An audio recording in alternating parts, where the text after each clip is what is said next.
Hello, everybody. Hello, how y'all doing today?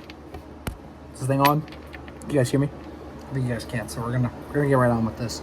Today, ladies and gentlemen, today's day 52 of reading the Bible until we reach the end. Today we're gonna be in Exodus chapter 2.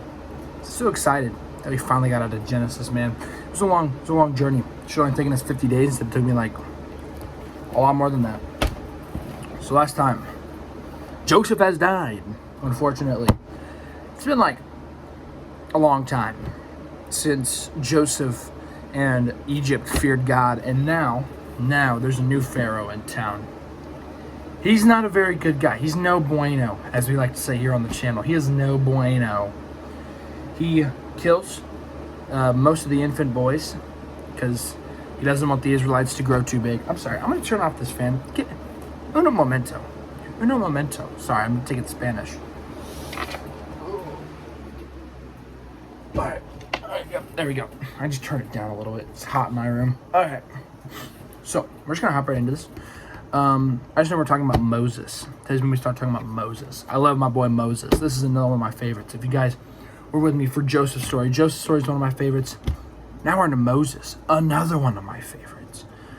I don't know how many of you guys have Instagram, but you guys know that one kid, he eats like the crumble cookies. You guys know what I'm talking about? And on all of them, he just goes, "That's my favorite," and he says that for all of them. And the comments on those videos are just hilarious. But this is a great story for me. All right, chapter 2. Let's get right into it.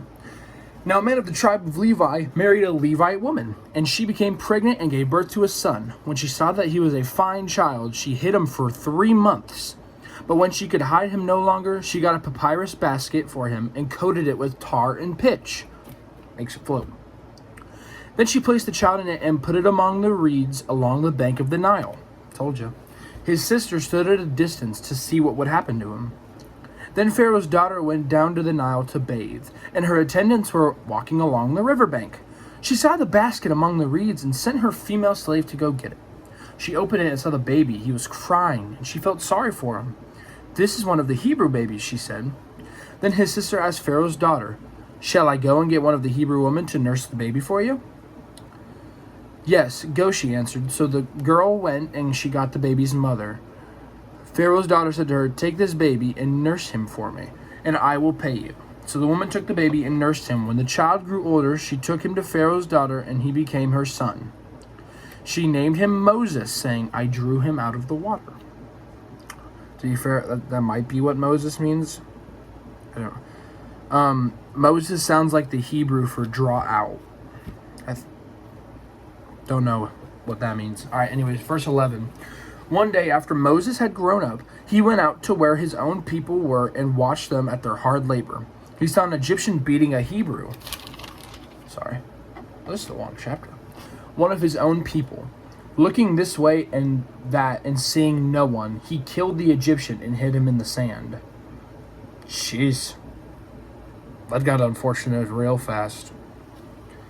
This is the start of the downfall. This is when stuff hits the proverbial fan. Like that. Verse 13, the next day he went out and saw 2 Hebrews fighting. He asked the one in the wrong, "Why are you hitting your fellow Hebrew?" The man said, "Who made you ruler and judge over us? Are you thinking of killing me as you killed the Egyptian?" Then Moses was afraid and thought, "What I did must have become known."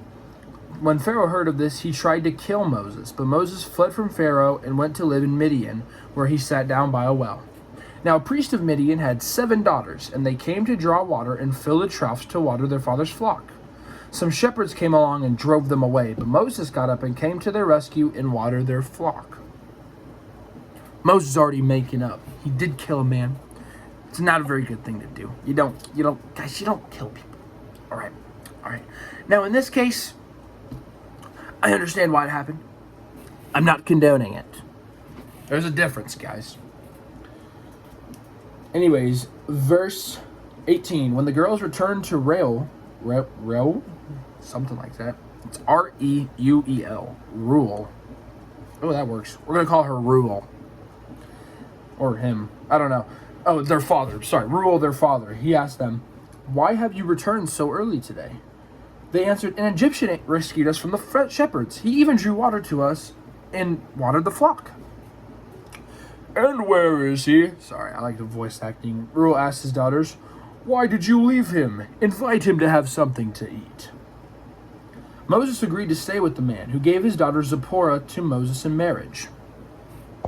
Bro got a whole wife out of this encounter, bro. God will provide, bro.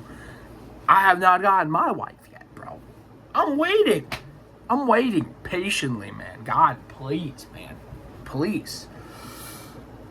Verse 21. Oh, nope, never mind. We already passed that. Verse 22. Zipporah gave birth to a son, and Moses named him Gershom, saying, I have become a foreigner in a foreign land. Verse 23. During that long period, the king of Egypt died. The Israelites groaned in their slavery and cried out, and their cry for help because of their slavery went up to God. God heard their groaning, and he remembered his covenant with Abraham, with Isaac, and with Jacob. So God looked on the Israelites and was concerned about them. Boom. God's going to come to the rescue, man. God is not going to leave you. He will never leave you. He will never forsake you. Even when times look rough, it ain't over, man. We're going to learn about that over the next couple of days. Let's just say that Moses was actually quite pivotal to this story. That's why I loved him so much. He's such a great character. Anyways, guys, that's all I got for you. I'm going to go get ready for work. You guys have a good one. See ya. God bless.